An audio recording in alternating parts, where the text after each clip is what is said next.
All right, folks, welcome into the lounge. I'm Jake Ellenbogen, your host, and joining me is a friend in the industry, a man who I think is just great to all the little guys and, is really respectful. And, I've gotten to know you a little bit, just meeting you at the Senior Bowl and coming on the show and even talking about Game of Thrones at one point. Benjamin Allbright, how you doing, man? Doing well, man. How you doing? Good. I'm good. How are you doing? I'm doing pretty good. In the middle of a move, so that's been a pain in the ass. But other than that, yeah, I'm doing pretty well. Yeah, of course. We were just talking off air. Yeah, moving is fun, right? Just a total joy. Oh, it's absolutely absurd, and anything that can go wrong always will go wrong. So Ah, it's so true. It is so true. There are so many horror stories. I got lucky. I didn't have as many, but there's always at least one. But congrats on your move. That's, of course, awesome. Anytime you get that out of the way, then you can just enjoy life until you have to move again, whenever that is. But so, yeah, for those of you who don't know Ben, he is a Broncos reporter. He is a radio host. He's an NFL insider. He knows things, and he's very interactive on social media, whether you're big or you're not big. And I think a lot of people in your position would probably say that they don't do that. So I think that's a big deal. But last time we spoke, I mean, we talked about the Rams because, of course, I cover the Rams. And I mentioned the Game of Thrones thing with my co-host at the time at that show. She's still my co-host, but Alexis Kraft, who that finale was something, but that was a long time ago. So let's start off with the beginning, man. What was your childhood like, and when did you know you wanted to get into this business? Well, those are two wildly different questions. Let's start with the business question, then we'll go backwards from there. I don't, I never, This was never the plan. I had never had any intention of doing this. I have no training in journalism, no background in radio, no nothing. For me, it was just I happened to know some people, back in college, and then met some agents and all that kind of stuff. I had been in the military for a while, had my own IT company, and sold that. I was kind of bored, just sitting at the house, and retired at that point. And I guess I started a Twitter account because I thought it would be fun to sort of poke fun of people who acted like they knew what they were talking about but didn't. That was sort of the intention originally behind what I did on Twitter, and it kind of blew up. Like, it was one of those things where, for whatever reason, it quickly gained traction. Where I would get under somebody's post and be like, "Well, that isn't true, and here's why," that kind of thing. And that's how the thing started. I used to be when Twitter start when I started on Twitter, it wasn't being an insider or any of that kind of stuff. I had some insider information, but really I mostly kept that to myself, other than to point out to people who were putting stuff out there that their rumors weren't true, and that kind of thing. More of a fact checker than anything. And then I started putting some of the information out. I asked permission from some of the people, and I'm like, "Hey, you mind if I put this out?" And I think the story, like, I'd put a few out. I'd had a couple dozen at that point, but the one that really broke me was the Nick Foles trade, to the Rams. And so that was the one that really kind of broke me nationally, I guess, in terms That's of when I doing found that. you. Yeah, and then that's when most people found me. And then there were people like, "Oh, you could have guessed that." And then the Nick Fairley signing, like, the next, at the same time. So, I mean, you guys know where I got that from now, but, like, there were Yeah. at the time, it was sort of a mystery, like, where did he get that? And so, I think that's where that started, and it sort of snowballed from there. People were like, "Okay, this guy knows stuff. Why isn't he an insider? Why doesn't he do this?" Started having me on shows. Program directors were like, "Hey, you kind of got the cadence for this radio thing down. You've got a witty repartee, that kind of thing. Like, we need to get you some airtime." And that's how this turned into that. Had nothing to do with my childhood, which was probably about as far removed from what you would imagine it would be. My dad was an abusive asshole. We came up in this weird culty thing. I didn't know that we didn't even own a TV till I was 13. So Damn. it was, yeah. So we came up in this weird sort of culty thing or whatever. But yeah, I mean, my childhood was different. Once I got out from under all that, it was different. Sort of adjusting to I guess the real world, as it were. And I became kind of a pop culture junkie, like all those years of TV that I missed. Like I started, started catching up on all the TV that I missed, all that kind of stuff, all the music that I missed, things like that. But yeah, I mean, it's my childhood didn't have anything to do, or didn't, in my mind, prepare me in any way for doing what I do.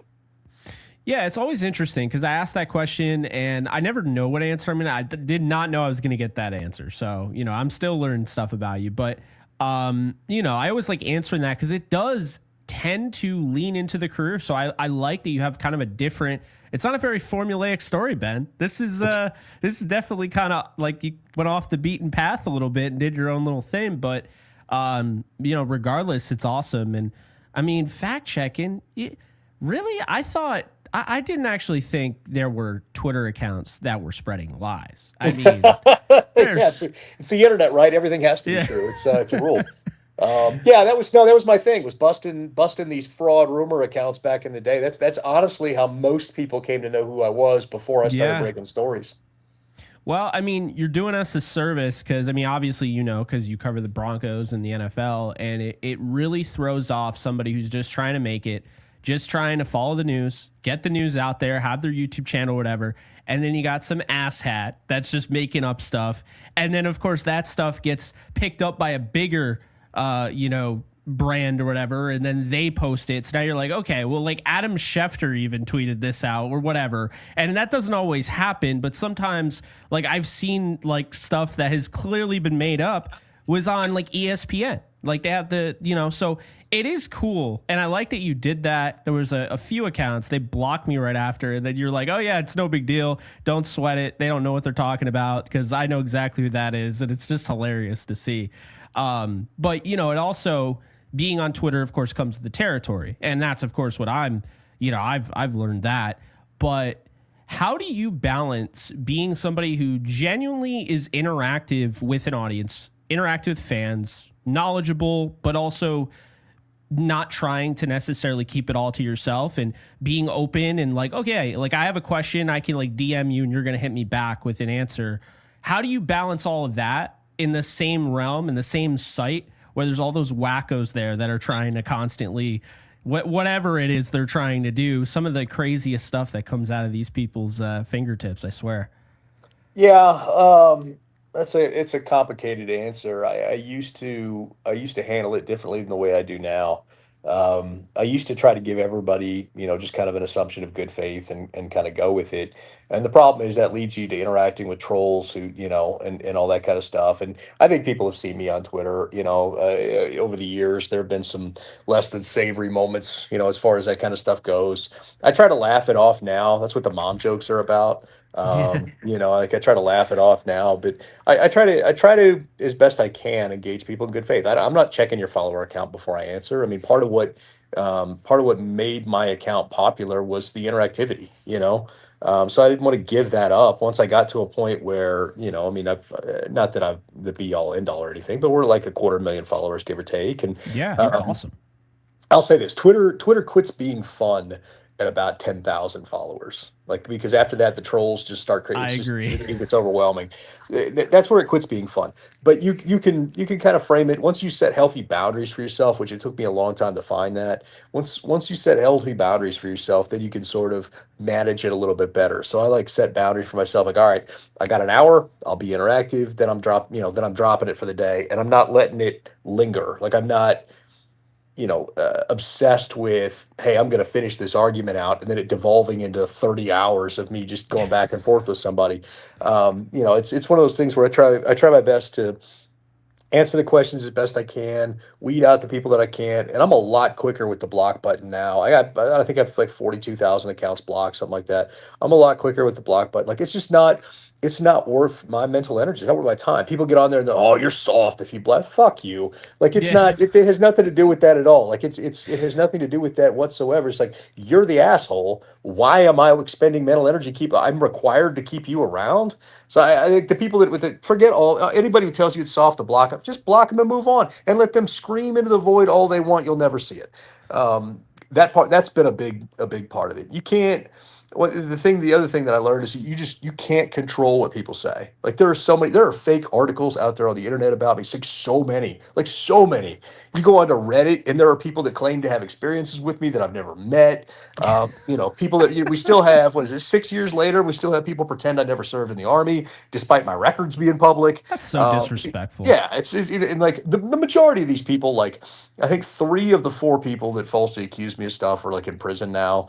It's ridiculous. Like I'm The like, trash takes okay, itself out. right. It eventually corrects itself.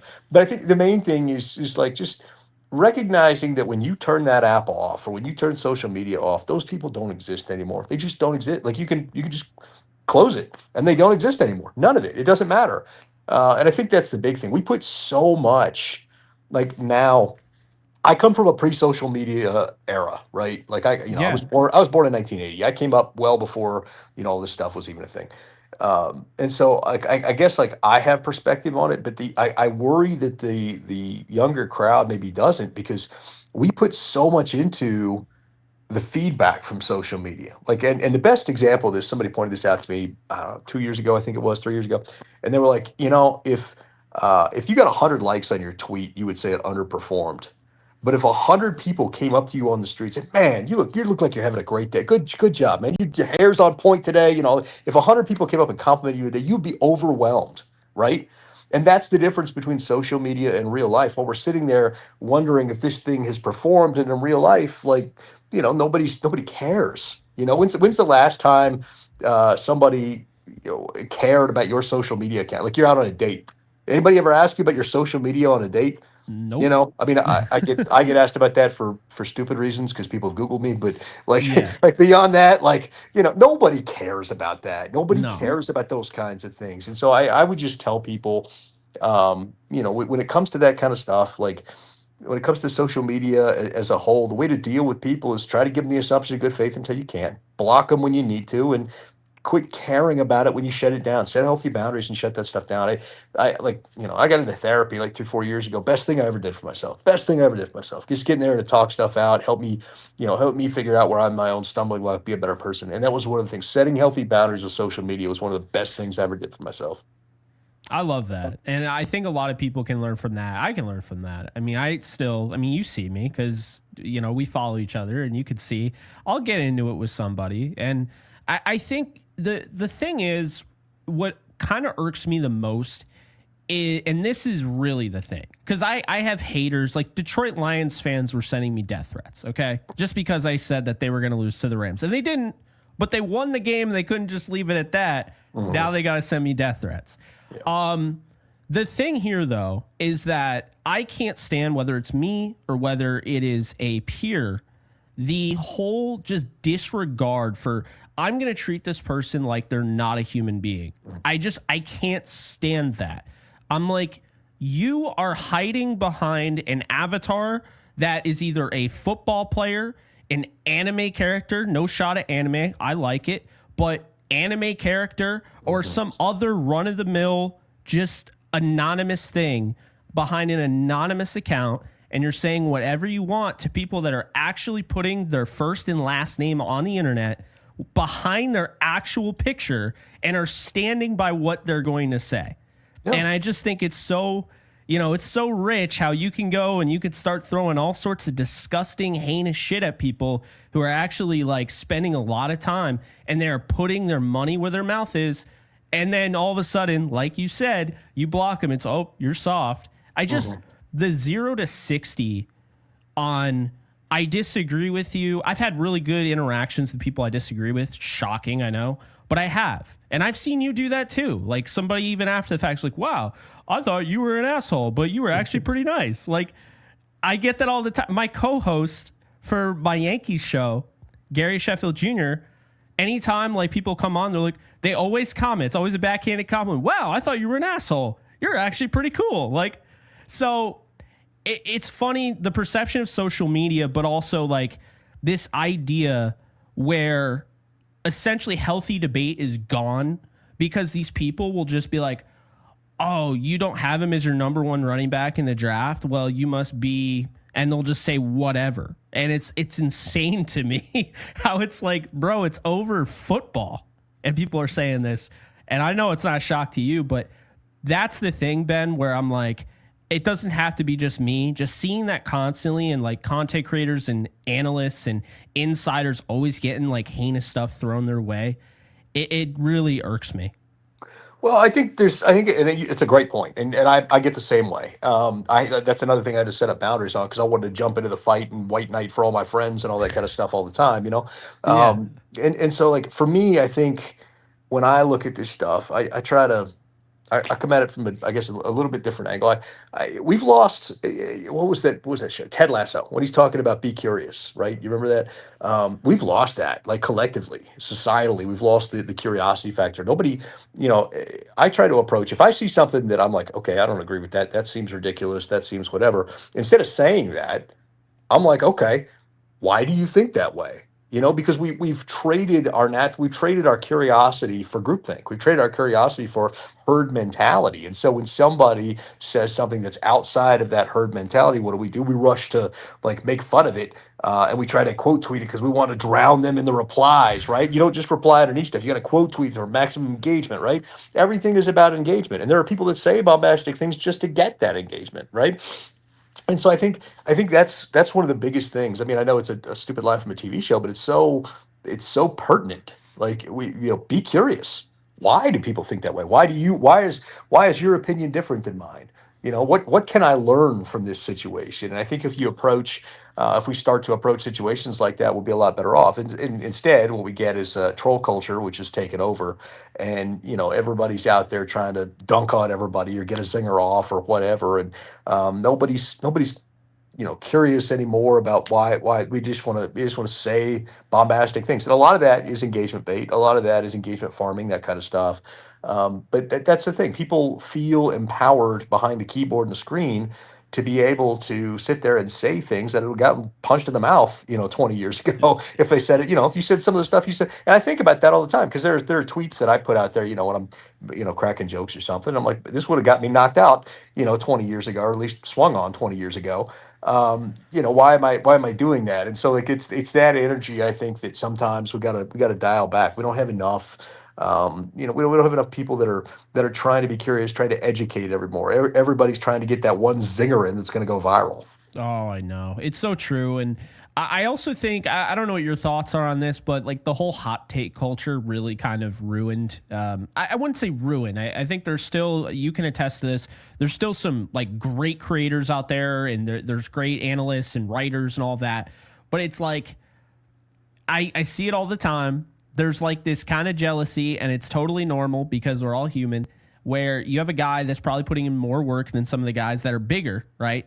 And so then they're like, you know what? Screw this. I'm going to go to the hot take culture because I'm doing all the little things. I'm doing nuanced film breakdown, and it's getting nowhere near as much as the clickbait stuff that I could. So then they tend to go that route.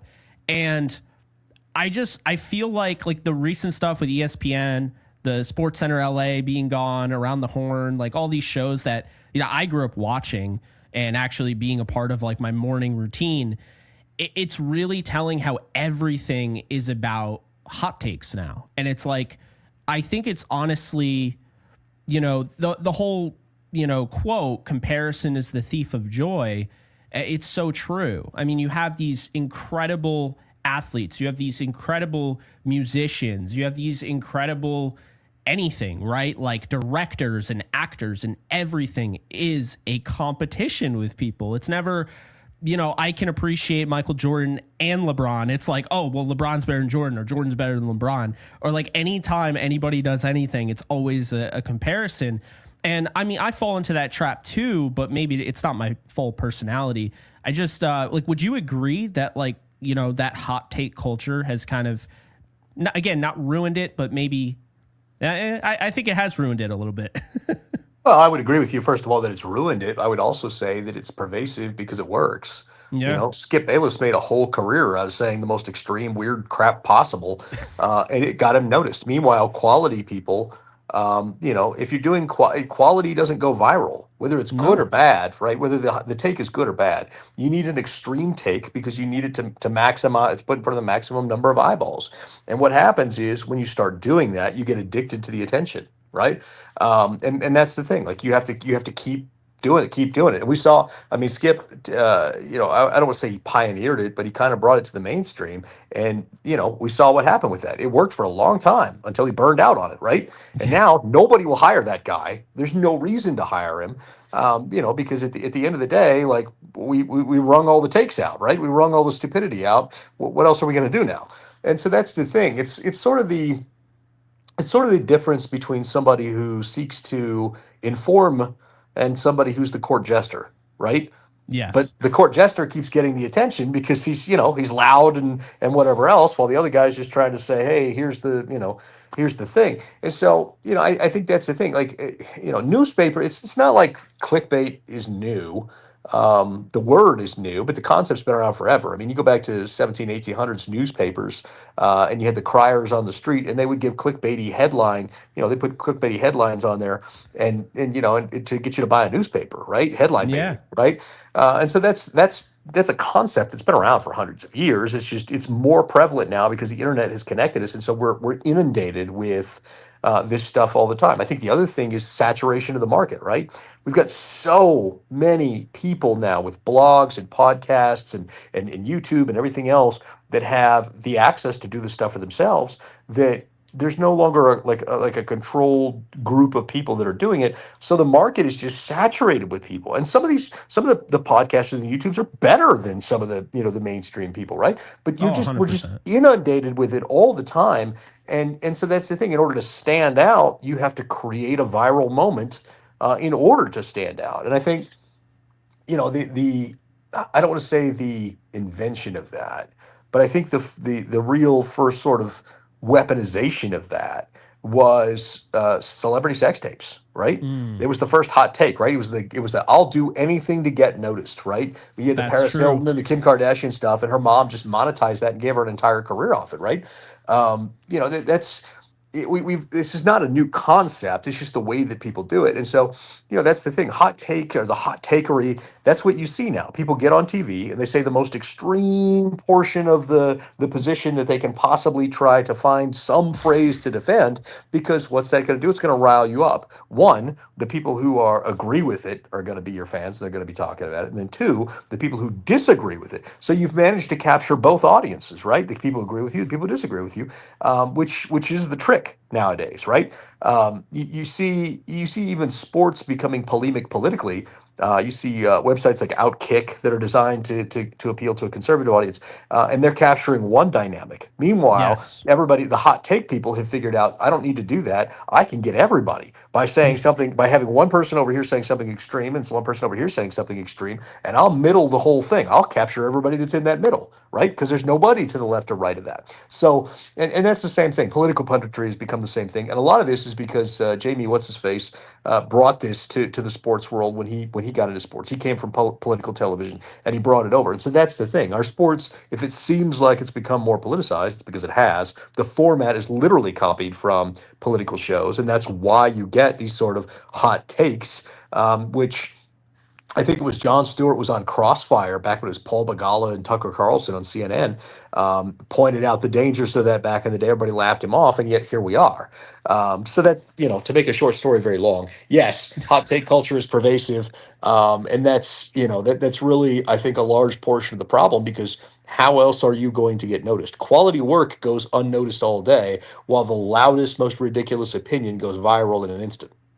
It's so true, and it's very well said. And I think you take those factors, but then you have kind of the catalyst to that. I think a thing that really just makes it take off is the era of the sound bites and the video clips. And I can tell you, I would much rather go live for 2 hours. I would much rather do a video, breaking down film or just talking, than do those 30-second, 45-second shorts. And I know you have to do them in this day and age, or you don't get picked up by the algorithm. Another thing that I think is screwing people over. But I honestly hate it. What are your thoughts on the whole, YouTube shorts, TikToks, do you think they're good or do you think they're bad for essentially the future of, I guess, this whole industry? Well, I think they're let's back up a little bit. I mean, we're in the attention economy, right? Hmm. And so that's why those things are what they are. These Yeah. algorithms and AI and adaptive programming has allowed these social media sites to figure out exactly what the attention span is for you or someone else, and figure out, okay, this is the most this time span is the best way to do this in order to get the maximum amount of eyeballs and keep you scrolling and keep you dialed in. So it depends on what you mean by good or bad. Do I think that it's good for the social media platform to have those sound bites, pull quotes, shorts, those kinds of things? Absolutely. That'll keep people scrolling, and keep you doom scrolling. So Yeah. that keeps your attention. And they again, they figured out exactly how long it takes to do that kind of stuff. You're never beating the system. That's the way it is. Long form stuff doesn't work. Long form journalism barely exists anymore. So it's the short snippet blog posts, right? Um, that said, is it good for the industry? No, it's not good for the industry. It's reductive. It takes everything and boils it down. It takes complex issues that would take hours and hours and days and weeks and in some cases on some of these issues decades to debate, and it reduces them down to three sentences and in a 20-second soundbite. And no, and then everybody walls up on their opinion on that particular thing instead of producing a middle ground that allows us to solve problems. And that's why you see, again, this country is so polemic right now in the sense that, and it's funny because some of the things like uh, people have flipped on, right? In the last 10 to 15, 20 years, the whole political parties have flipped their stance on issues, and they're walling up on this side where they were walling up on that side just 10, 15 years ago. And so, no, I don't think that it's positive. I don't think that it's good. I think it's good for the social media companies because, again, they know exactly how long they have to be in order to keep your attention. They continue to do that. It's their version of nicotine, right? Yeah. They're distilling down these kinds of things to keep you addicted, keep you smoking keep you smoking the Instagram, keep you smoking the TikTok, whatever it is. Like they're so that really is the problem. And so in the attention economy, you've got to get to the point in three sentences. Like I do long form radio, right? Yeah. So I'm live on the air. My first set, we start the hour. My segment's 17 minutes long, right? If I don't capture you in the first 30 seconds, you're changing the dial. It's become reflexive. I do it too. I'm in this business and I do it. Like I'm cognizant of it and I do it. So if I don't capture you, if I don't get to the point and get to the hook within the first 30 seconds, you're changing the channel and checking out the competition. And so it's bad for the industry as a whole because I'm not allowed to set the scene anymore. I can't welcome you in and have a show where it's goofballs at the bar doing crosstalk for a minute. Like I've got to hammer down, get to the point, get to it, and then from there I've got to defend that premise for another 16 minutes, right? Or if it's the if it's the second part of the hour, I've got an 18-minute segment, so I've got to turn around and do it like that. So, for people who do long form radio, and I'm part of a dying breed, that really is the attention economy really is something that we sort of focus on, and we're becoming painfully aware of. Active versus passive listening, right? Everybody pivoted to video a while back, and that may not have been the best thing because the video component is welcomed by most, but it also requires active participation. You have to keep your eye on the screen in order to do it versus the audio where you can do passive. You could be doing something else and having the audio component. So you have to have the video component, but how much can you put on the video screen? Because you don't know if your participant there is reading it or if they're just listening in the background or whatever. And so again, to make another short story long, we we live in this attention economy and our attention spans are getting shorter, like absurdly shorter. Yeah. Barrett Sports Media had a conference out a couple of weeks ago, and they go over this stuff. I think you're down to like 3.8 seconds to set the hook when you come back from break. If you don't get to the 3.8, somebody's listening, then they'll hammer the next button, that kind of thing. It really is. Our attention spans are becoming shorter and shorter, and it's becoming a problem.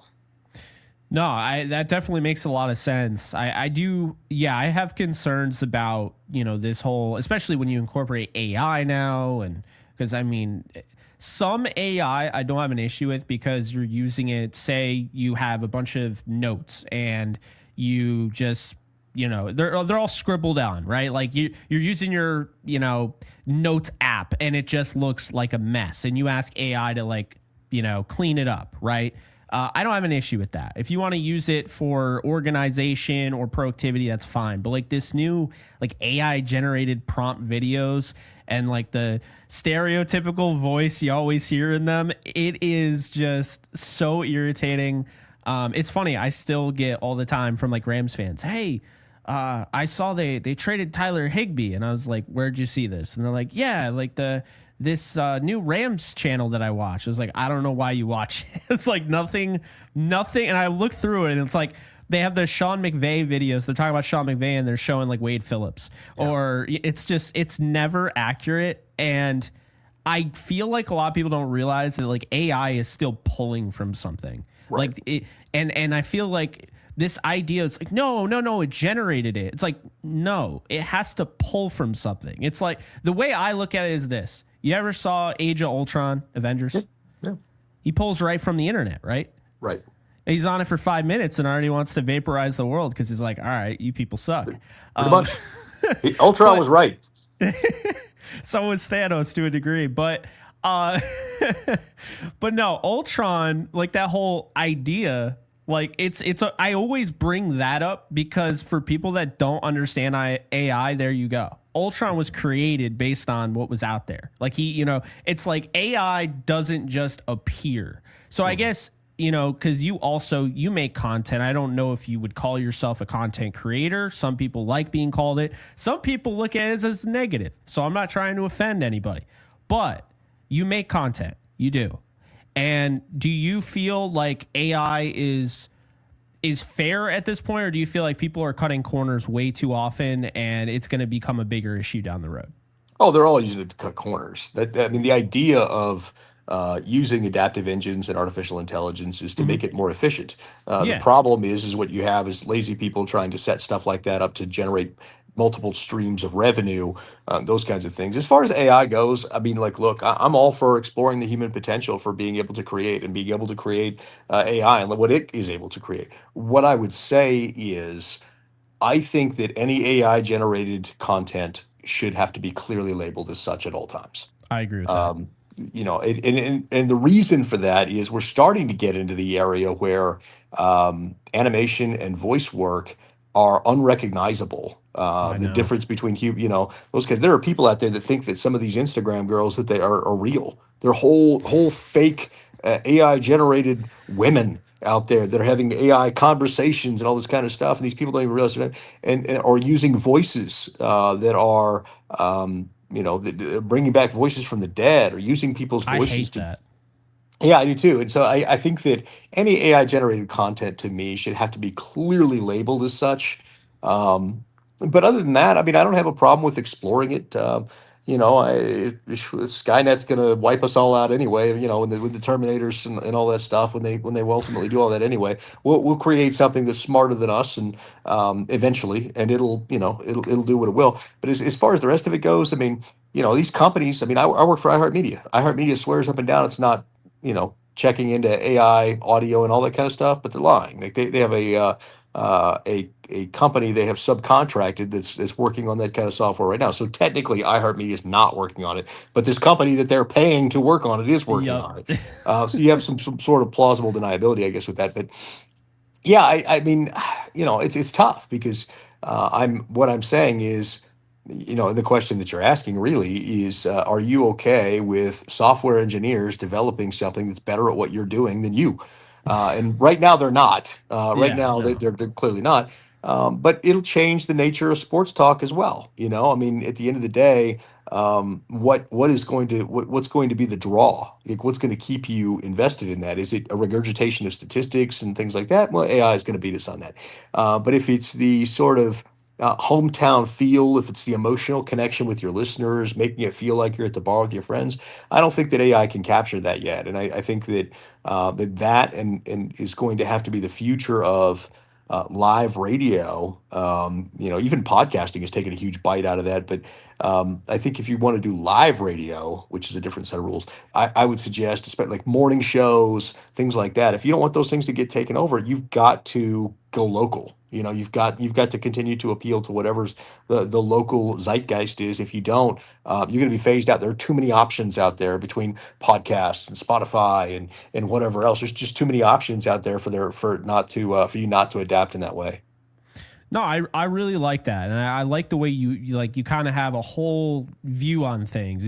Like anytime I ask people about AI, they act like I just said like the worst word possible, and it's like no, I'm open about it because I mean my last guest, he's working with AI and he's creating a company, and it's essentially AI security to secure schools and from shooters, right? Kyle Sloter, he was on the Oh, Broncos, and I then know Kyle. Yeah. yeah. So I actually found Kyle through you, and then I started watching his tape. So yeah, it's funny, but no, like it's one of those things where it needs to be met in the middle. I think where this isn't a black and white thing where you can be like AI is evil, never use AI, and then also be like only use AI, like the human condition can't compare all of that. And it's just kind of like, I feel like there's a middle ground there. I think the best example of this to relate it to people is this. It is a system to make us more efficient, right? Yeah. So let's compare that to something else. Let's talk about analytics in football, right? Hmm. There are people that are adamantly against the analytics in football. Oh no, the nerds, the spreadsheet nerd.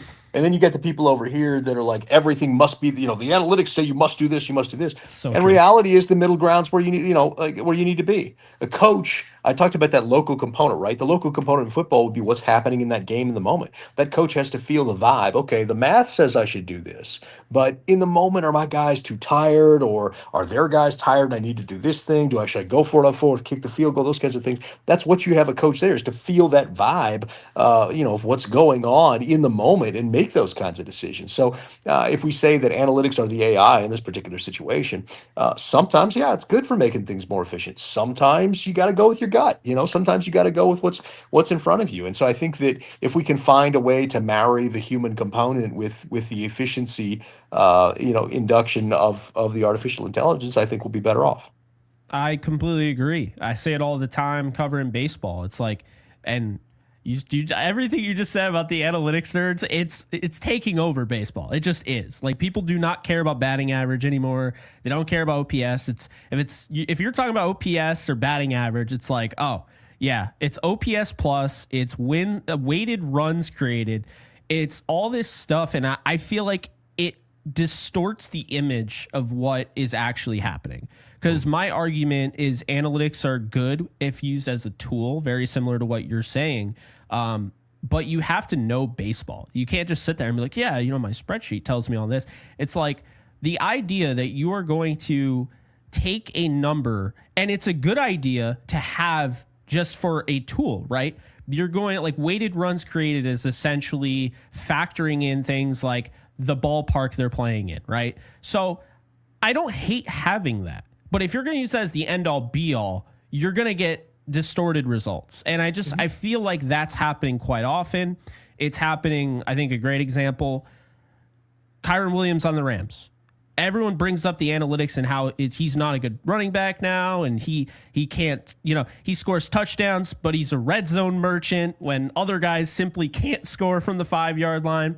And it's so fascinating to me how it's like that player and like the players that don't run like the fastest 40 time, they get drilled over the head with the analytics stuff against them. Like, oh, he doesn't break enough tackles. He doesn't make enough guys miss. His explosive rating is low.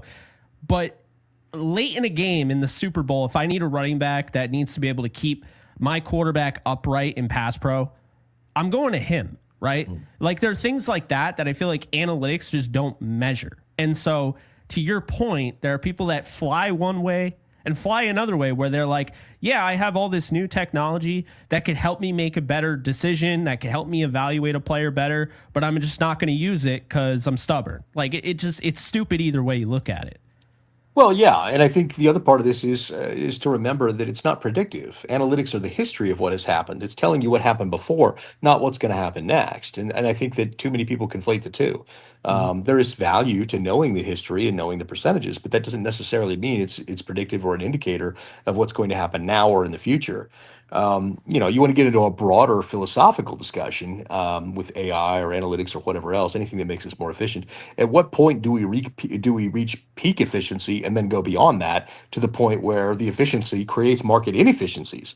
You want to have a philosophical thing about it. At what point do we start worshiping efficiency? Do we deify the idea of being efficient? There's sort of a techno theological thing coming out of the Silicon Valley right now. People almost deify the idea that these AI should run our lives and make them more efficient, things like that. And I'm sure that's a conversation for another show, as we don't have Yeah. that kind of time. But I find it fascinating to read up some of these things. Given where I came from, we led off the show talking about my sort of culty upbringing.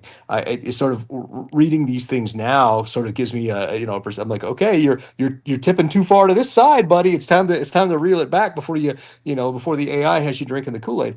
Um, but I think that's it. I think the important thing to remember is that all of these are systems to try to create efficiencies, but they are not predictive. And the problem is that people assign predictive power to them for various different reasons. I think the largest of which is probably the wagering community, or the Oh fantasy yeah. football community, because there's money involved. Don't get me wrong, I'm a degenerate. I gamble all the time, but full disclosure, I'm checking my DraftKings down here at the bottom right now. No, I'm just kidding. But I'm just saying, like that. I think that's a large part of why people conflate what this math is. This math is a system to give you an idea of what the efficiency rate of these decisions sort of are, and instead, what people have done is try to use them with a predictive power for what's going to happen, and that's the wrong answer. Yeah, no, I agree with that. With the analytics and then the AI, going back to what you were saying about the voices. I don't see people find like comedy in that. Like they find it so funny. You already know where I'm going with this. I Oh, can tell. You take a presser and then you whatever, you put in a prompt and have them talk all sorts of shit or whatever. And it's like, that has to be regulated. Like, I'm not like a huge like government needs to regulate every single thing type of person. I'm just not. But that needs to be regulated. That is a dangerous thing. And honestly, like those people that are doing it on Twitter, it's going to be all sorts of stuff like, yeah, Steph Curry's trash, like stuff that like they're not going to say. But what happens when you get into the people that are trying to genuinely misinform the public, and how quickly people are to like tweet something out, whether how big they are or whatever, they want to be the first, like they, have their 2 cents on it. It's a fake thing. And I'm sure it's happened before, and maybe we didn't even notice at the time, but I have genuine concern about that. And I do not like where that's headed. I think that's my least favorite AI by far, is that voice recognition and then being able to match it so much like it's like a video game with like the mouth flaps almost work. It's freaky, man. I think the way to shut that down will end up being content licensure, because it'll remove bad actors from the space because they won't want to put money into having to license the content. Yeah. So I think that's probably the next step for those kinds of things. Right now, press conferences are free access, right? All that kind of stuff. So there's going to have to be some sort of methodology by which you license content so that you have that sort of regulatory thing. I don't know that government regulation is necessarily the way to go. The libertarian Hmm. in me will hate that, but there's got to be some way, some effective way, some effective way to remove bad actors from the space. And I think that's probably the direction we're headed. We live in a capitalist society. Everything costs money. That's probably the Yeah. way we're going. I can hear right now, people with content license in this economy, but I mean, that's the next sort of thing. It's just like, in order to rein back, right now, the NFL loves all the free publicity they get off this stuff, right? But the reality is, with so many bad faith actors invading the space, it's starting to become a problem and a nuisance. And I think that's something that they'll look at next, as the NFL always is looking for new revenue streams. No, I definitely agree with that. And I think, yeah, I mean, I'm a libertarian, so I hated actually saying that straight Right. up. Like I Right. hate it. But at some point or another, just it gets to a point where you're like, man, this could be a problem. And I feel like it's very simply put, like you look at, yeah, we've given you kind of the open door. You can use our clips in pressers, but then of course somebody just has to take it a little too far, and then they're gonna ruin it for everybody. And I mean, I think that happens in a completely different manner, and this is a whole other conversation. But real quick, looking at YouTube, and if you, for instance, do film breakdown, there's always like Exos is always after you and all these other companies. And I mean, that can't stand that, Ben. Can't stand that because I think fair use. I mean, it's a completely different discussion, but yeah, it's stuff like that where, okay, I understand, kind of enforcing that in a sense, but then you have people that take it a step further, like, ooh, free money. Yeah, that I didn't do anything to make. I just already had the video, and I'm going to essentially abuse the fact that YouTube's not going to defend the small creator in a, yeah, it's frustrating, but there are a lot of different things that are frustrating about that. I would say. It's an interesting balance here because I can apply that to the idea of content aggregation as a whole, right? Mm-hmm. For instance, like, now that Twitter pays people for, Yes, their tweets by their views, aggregation has become a real final thorn in the side of people who are, you may use the word content creator earlier, or I want to use the word original reporter I like right that. now. Yeah, Because if I report something and it gets picked up by these aggregators, and to be fair, the JPA football guys reached out to me before. He seems like he's a good guy with his heart in the right place. same here. Um, Yep. but the like Dove Kleeman, which is not Dove Kleeman anymore, it's this guy down in Florida, and I'm not going to say his name, but he's also the guy who runs Antonio Brown's account. Antonio Brown doesn't even run Antonio Brown's account Really? anymore. Yeah, like there's a lot of these guys are just making money off these accounts by saying dumb stuff and do this. But anyway, if I report something and the Dove Kleeman and all these guys pick it up, and they just put like hat tip, my name in the bottom of it, right?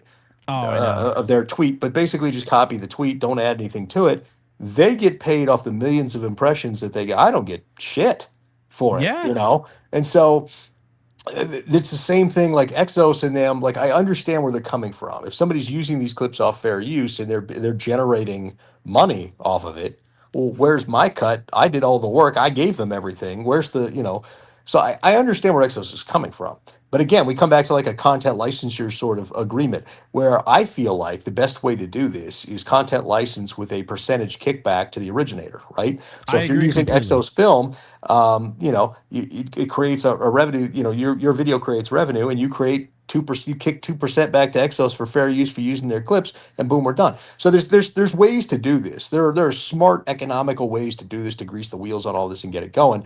And the same thing with content aggregation and everything else. But it's a cottage industry that Florio started, and to his credit, he mostly does it correct over there at Pro Football Talk, whether you like Mike Florio or not. But a lot of these aggregate sites don't do it correctly, and then a lot of them are just awful. You get the fake, you get the fake, NFL rums. yeah, NFL runs, which is a total fraud. The he's a construction worker. He's a contractor from Kentucky. He has no connection to the NFL whatsoever. Used to be Pro Football Talk 411. I busted him for totally making stuff up a couple of years ago. He issued an apology where he admitted he made it all up, and then 6 months later went right back, rebranded as NFL Rums, and did the same thing, and now has hundreds of thousands of followers. Or ML Football, right? ML Football started off as a scam giveaway account. They No. reached out to a bunch of influencers and were like, "Hey, you guys promote this. I'll give you a cut. We got these giveaways." They never gave anything away. They give them away to themselves in a sock puppet account. And that's how the ML football thing took off. It was a guy who just was doing scam giveaways and then rebranded into the football space to do all that. Like I said, I think the JP football guy, like that just seems like a kid who's trying to do it right. But in the end, like I have such a disdain for aggregation because it takes food off my plate. Right at the end of the day, I'm Yeah. putting out a report. You're copying that report, putting it in a tweet, put a little hat tip in there for the credit. What do I get out of the hat tip? Nothing. No. Meanwhile, you're taking of my story, adding nothing to it, and you didn't do any legwork. Takes off, and you get paid for it. So there's got to be a way to. There's going to have to be a way to get like downtrace licensure or whatever. We got to figure that out. But there's a reckoning coming to the way that the sort of Wild West way that we've done stuff for free. And my opinion on that is the easiest way to do it and not piss off the people who are aggregating or are using this stuff fairly is a kickback to the originators because original reporting isn't profitable anymore, right? Yeah. It's No, you're not. absolutely right. It's more money in aggregation. Well, if everybody's aggregating, who's originating any of this stuff? So there you go. No, that I love that, and I always agreed. I talk about this all the time with my father because it pisses me off when I make a nice video, I spend an hour on, I added plenty of my own. The tape is like maybe 10 minutes of an hour long video, and it gets fully copyright claimed. And like my argument is that, to your point, I'd have no issue giving 30% to them.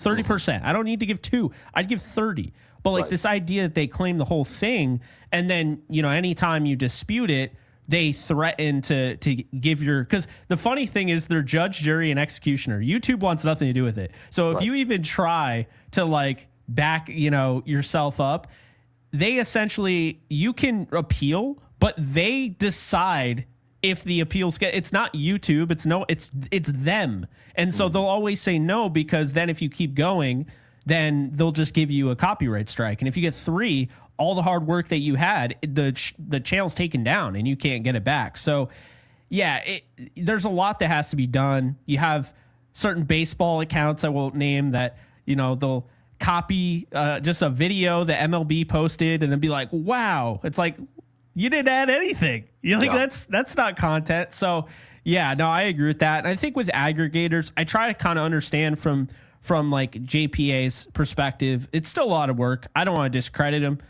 Whether it's, the work that we're doing, that's debatable, but the volume stuff, like I hate tweeting that much. Like when people ask me, hey, I'll pay you $100 to tweet this out, I'm like, you know what? You can keep the 100. I hate tweeting. I truly do not like tweeting, but like the promotional stuff and all that. But anyway, I do kind of understand, and I like that you brought that up because I've actually talked with JPA football as well.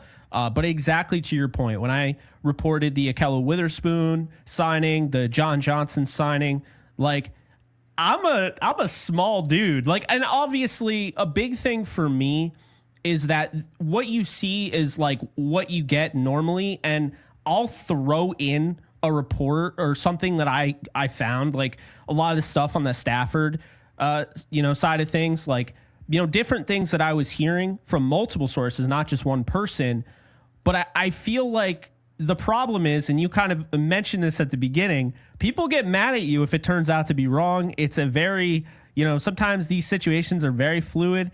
And to me, it's just not worth it because I don't want to be known as the Rams reporter guy. I just want to do analysis. That was just kind of a secondary thing that I was adding if you were looking for like reasons to follow me. Oh, I also occasionally drop a Rams scoop here and there. And to your point, I dropped that, and I'm a lot smaller than you are, and JPA and ML, and my favorite one was NFL Rums doing it because they blocked me because I called them out, and that was the same one that you called them out. It was that same, so they blocked me after that, and I still see them because, like, I don't know, Elon made it so now you can comment on people that you block. It's weird, I don't know.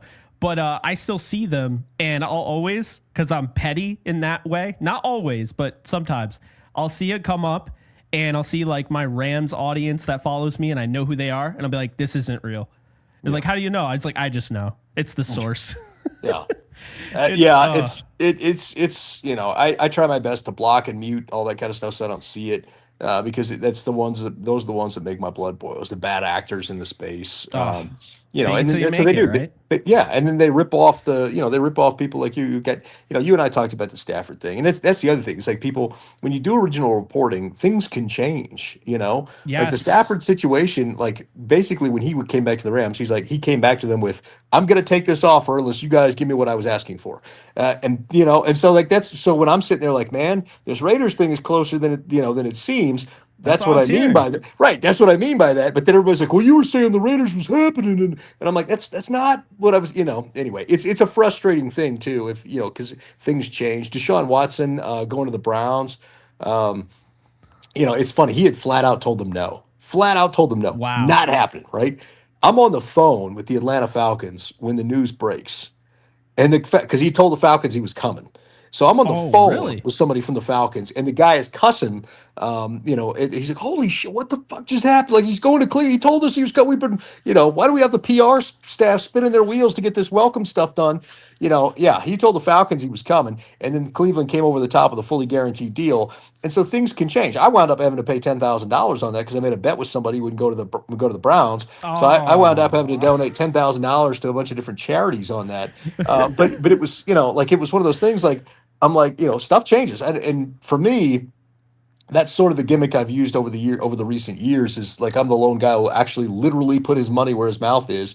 If I report something and it goes wrong, then I'm gonna back it up by donating to charity or whatever.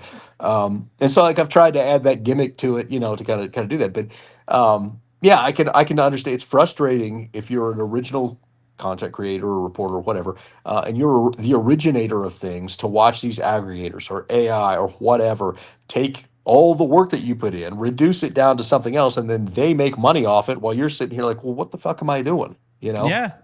That's why this isn't my main focus because I learned really quickly they hate you when you're wrong, like despise you when things can change. Mhm. And when you're right, Nowhere to be found.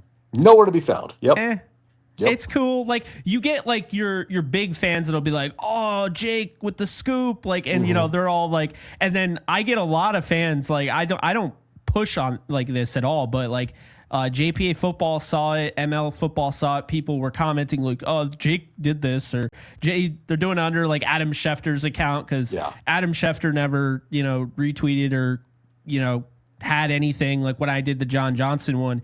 It Yep. was Ian Rappaport actually. He had retweeted it, but Ian's yeah, good about that. I've known Ian for a few years. We talk, pretty frequently. Him and Mike Garafolo, the guys over at NFL Network, really good about that. Versus the ESPN guys who kind of aren't.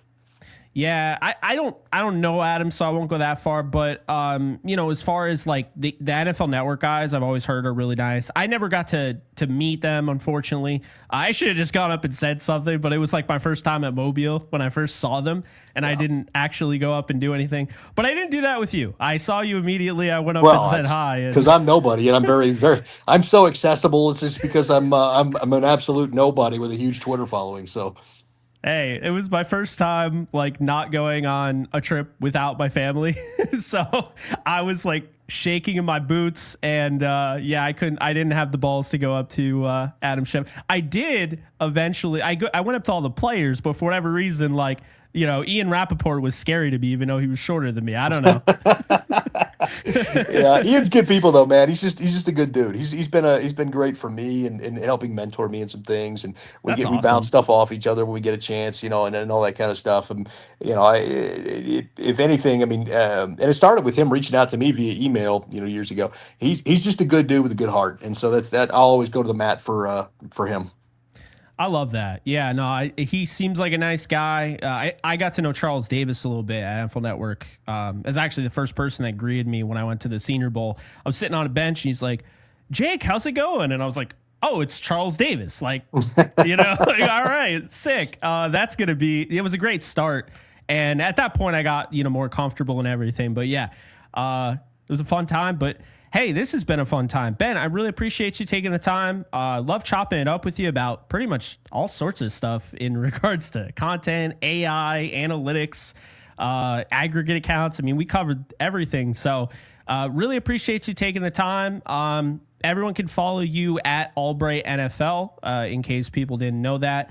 Unfollow me. It's a dumpster fire. You don't want that in your life. And the last thing here, do you have anything else you want to add? Do you have anything you want to shout out? Anything? Not really, man. Just thanks for having me. We got to do this more often. It's a lot of fun. I like Hell getting to yeah. branch out and have some deeper, more philosophical conversations rather than just people pumping me for insider information. So, yeah, next time let's do this again here soon. Yeah, anytime. And I got other shows as well. I know Alexis would love to have you on DTR as well. So, Yeah, let's do it. yeah, hell yeah. I So gotta ask her about Second City, man. She's crushing it. she is. She sent me some videos. I was cracking up. I'm trying to sleep, and I'm like, oh yeah, no, this is hilarious. No, See, now she's living my dream. I always wanted to get into comedy, be a comedian, like do sketch comedy and all that stuff. So she's actually living my dream. that's awesome. Yeah, I'm very proud of her because she's doing both. She's doing the Yep. sports stuff and she's doing the comedy stuff. Very talented. Of course, had her on not that long ago. But guys, be sure to don't listen to him. Be sure to follow him at Allbright NFL, and we'll see you guys soon. Later, folks.